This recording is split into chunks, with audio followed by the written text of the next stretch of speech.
अस्सलामुअलैकुम, मैं हूं इरफान बशीर। खुशामदीद कहूंगा यूट्यूब चैनल के ऊपर। ख्वाजा आसिफ को उसकी औकात याद करवा दी गई है। ख्वाजा आसिफ को बता दिया गया है कि 2 टके के आदमी मैंडेट चोर 50,000 वोटों से हार चुके हो और बात करते हो हमारे खिलाफ। ख्वाजा आसिफ को ऐसी जबरदस्त धमकी मिली है, जनरल बाजवा के खिलाफ इसने बात की और जनरल फैज हमीद के खिलाफ और इमरान खान के खिलाफ। आप अंदाजा लगाइए, वक्त का वजीर दिफा, 2 रिटायर्ड जर्नैल, इसकी पतलून उतार के रख दी है। ये बयान आप जरा खुद सुनिए। और ख्वाजा आसिफ को 2018 वाला इलेक्शन जितवाने की भी अब दोस्तों इसकी औकात पता चल गई है। ये बयान आपको सुनाता हूं, धमकी। और इसके अलावा अली अमीन गंडापुर को गिरफ्तार करने से पहले ही हालात जो हैं वो बड़े टाइट हो चुके हैं।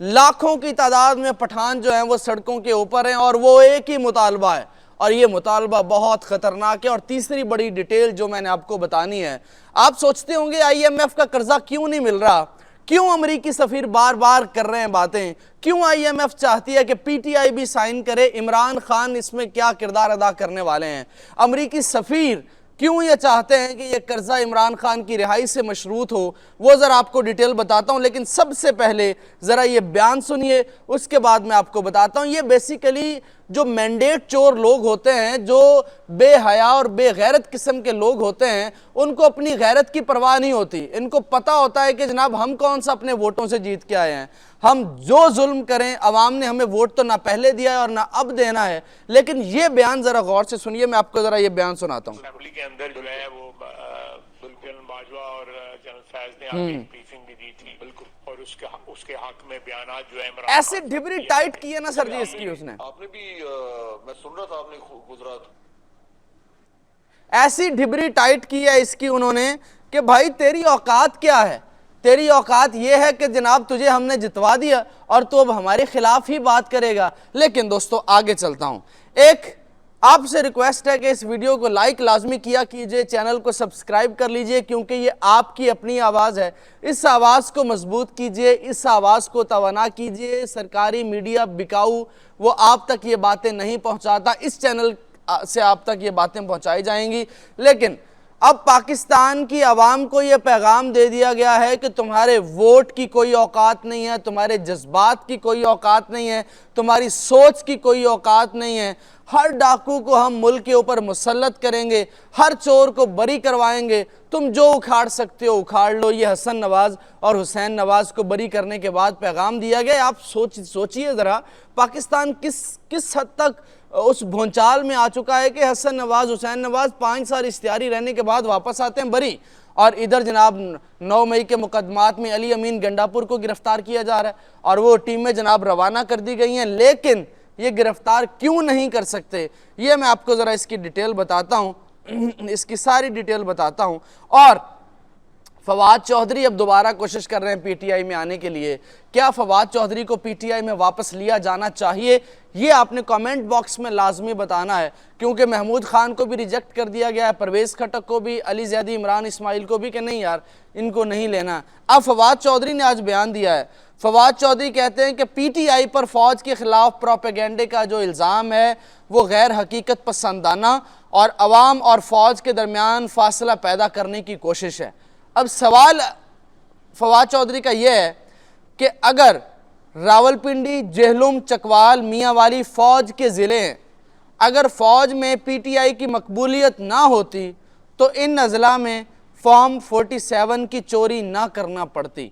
अब ये PTI के हक में बयान दे रहे हैं और यही वजह है कि इसने इस्तेहकाम पाकिस्तान पार्टी नहीं ज्वाइन की, और इसको पता था कि जनाब हमारी कोई औकात नहीं रहेगी, हमारी कोई वैल्यू नहीं रहेगी किसी और पार्टी में जाने के लिए। और इसके ऊपर 2-3 मुकदमात जो हैं वो इस वक्त बना दिए गए हैं, और इसको दोबारा से ये कह रहा है कि वो इमरान खान से अडयाला, ये भी अडयाला जेल में है, परवेज़ इलाही भी अडयाला जेल में, शाह महमूद कुरैशी भी अडयाला जेल में, इमरान खान भी अडयाला जेल में।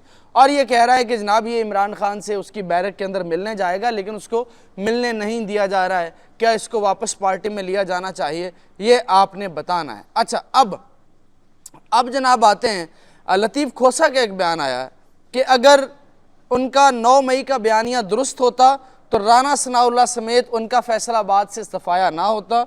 9 फरवरी को इन्होंने हमारी 100 से ज़्यादा सीटें छीन ली हैं, और ये बात तो सही है, इसमें तो कोई शक नहीं है। अच्छा, अब आगे चलते हैं।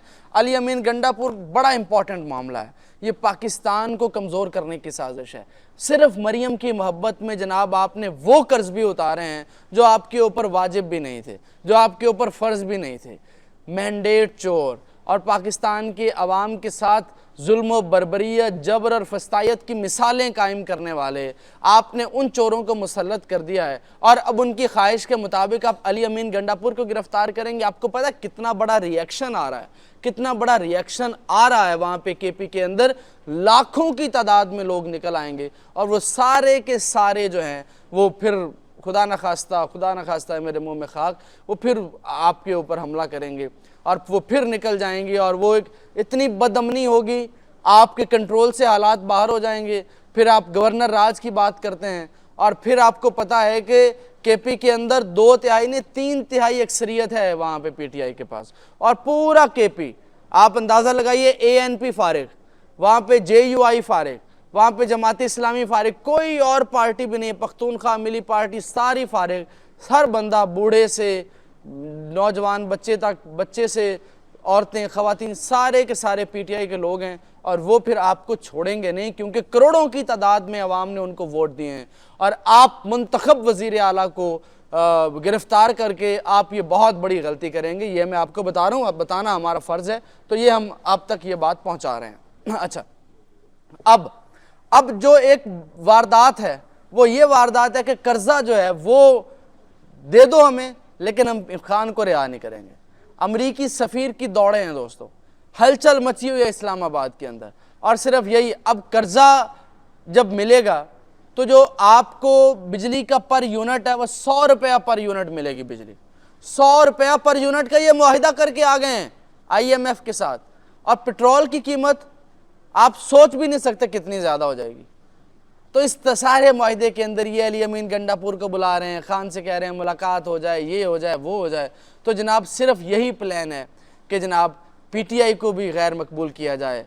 लेकिन खान इस वक्त बड़ी शातराना चाल चल रहा है, खान इस वक्त बड़ी बेहतरीन गेम खेल रहा है, और खान अमरीकी सफ़ीर को भी नहीं मुलाकात कर रहा, और उसको भी कह रहा है कि तुम लोगों ने अगर इसको कर्जा देना तो दे दो, हम इस फैसले के अंदर शामिल नहीं हैं, और हम जनाब बिल्कुल नहीं, हम बिल्कुल इस मामले के अंदर आपका साथ नहीं देंगे, और आप पाकिस्तान की आवाम जो है इन चोरों को, इन लुटेरों को माफ़ नहीं करेगी, और ये पाकिस्तान के अंदर पहले भी मुंह दिखाने के काबिल नहीं है, और मज़ीद ये मुंह दिखाने के काबिल नहीं रह जाएंगे।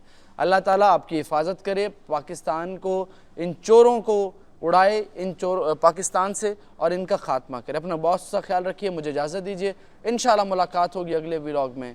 अल्लाह हाफिज़।